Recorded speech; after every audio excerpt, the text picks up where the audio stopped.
How's it going, everybody? Cameron here with Canadian Gamer. Hope you're all having a good weekend here. Up here in Canada, June 26th. We're getting closer to Canada Day. I've got a couple of days off coming up, so I hope to pump out some more content as I get closer to those days. For now, I just wanted to talk about something here. I haven't really mentioned this since E3, but I've been meaning to talk about it. And that's the Bethesda game that's been announced here. It's called Starfield.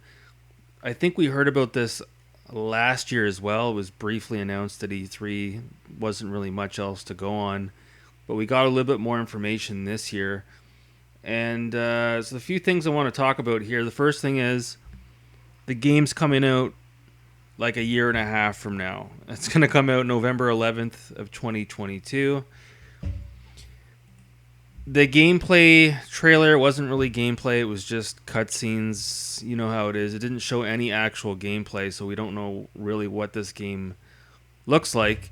Even if we could see it right now, if it's not coming out until November of 2022, chances are whatever it is, if they were to show us some gameplay, it's going to be drastically changed from now until November of next year. That being said, I think a lot of people were surprised to see that Starfield is an Xbox exclusive. Looks like it's coming exclusively to the Series consoles. It's not coming out on the One X. Obviously, Xbox exclusivity, means PC as well. So it'll come to the PC and the Xbox. But I seem to recall reading an article from somebody at Bethesda who had mentioned although Microsoft owns Bethesda, they were going to look at still releasing their games. Maybe not so much on the Switch because it's underpowered, but on the PS5 as well. They didn't want to sort of, it could be seen as an opportunity for Microsoft to make even more money, right?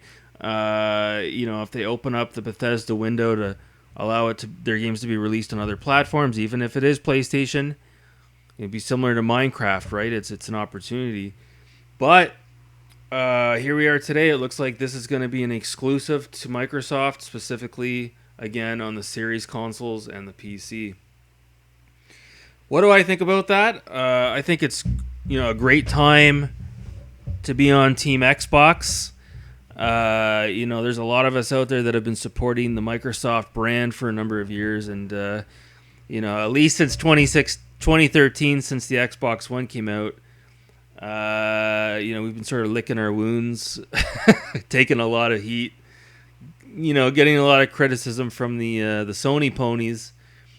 But now we have this huge acquisition, this $1 billion acquisition, and Microsoft now seemingly owns the keys to the world because, if this is just the tip of the iceberg, if we're going to see some other exclusive Bethesda content, and I'm talking about, Elder Scrolls games, Fallout games, things of that nature.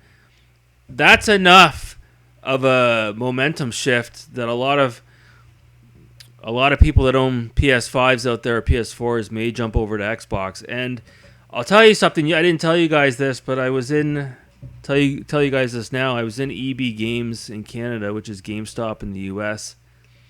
And I couldn't believe it. I walked in there. And they had refurbished PlayStation 5s. Now, I don't know if they had them in stock, but they were advertising they had PlayStation 5 refurbs. And they had a big sticker on a box for an Xbox Series X showing the price. And I said, oh, you got those in stock? And she said to me, actually, believe it or not, we usually do have them in stock.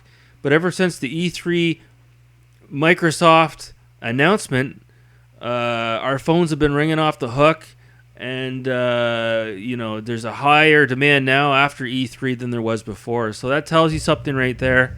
I think a lot of people out there are really excited, not just for Starfield, but for the possibility of, maybe not excited, maybe that's not the right word, but they're stressed out about the fact that maybe one of their favorite franchises from Bethesda will be an Xbox exclusive. So, I'm not a huge fan of Todd Howard and Pete Hines from Bethesda. I think those are two of the biggest assholes in the gaming industry. But there is no denying, aside from Fallout 76, Although Lawrence Dagstein seems to enjoy that game, so who knows? Maybe it isn't that bad. For the most part, Bethesda has a pretty good track record. So I don't know. Starfield to me, from what little we know, it seems like maybe it's got a 2001: A Space Odyssey vibe to it. Maybe it will be Fallout New Vegas, Fallout 4-esque, but in space. I would absolutely love to see that. A Fallout game in space would be incredible. We've kind of already received games like that in the past. Just thinking about the N7 trilogy, Mass Effect, obviously that's very similar to Fallout. So I don't know. We'll see. But I'm really excited for this. I don't think Bethesda's going to drop the ball on Starfield. I just would like to see some gameplay footage of this game. I'm really excited. I am excited that it is a Microsoft exclusive. It's about time we got some exclusives. And I think this is a big deal. I think if this game comes out and it's absolutely just a beast of a fucking game, that's going to be a huge momentum shift. That's going to be a game changer. There's going to be a lot of people running to get an Xbox out there. So you look at this acquisition, you think, was it worth it for Microsoft to purchase Bethesda? I think they're going to make their money back tenfold once these games start coming out and they're exclusive to the Microsoft brand. Or, if Microsoft does end up releasing some Bethesda titles and, they don't have all the content that you could get with the game if you bought it on Xbox, that could as well be a game changer as well. So aside from that, I wish I could talk more about the actual game Starfield, but we really just don't know a whole lot about it. Again, I really think it's going to be more Fallout, but it's going to be in space, and I'm really looking forward to that. I may have to eventually pick up a Series X if I want to play this game. So really, really excited for this. Exciting times. Anyways, guys, I hope you enjoy the rest of your weekend. Thanks so much for watching. Take care.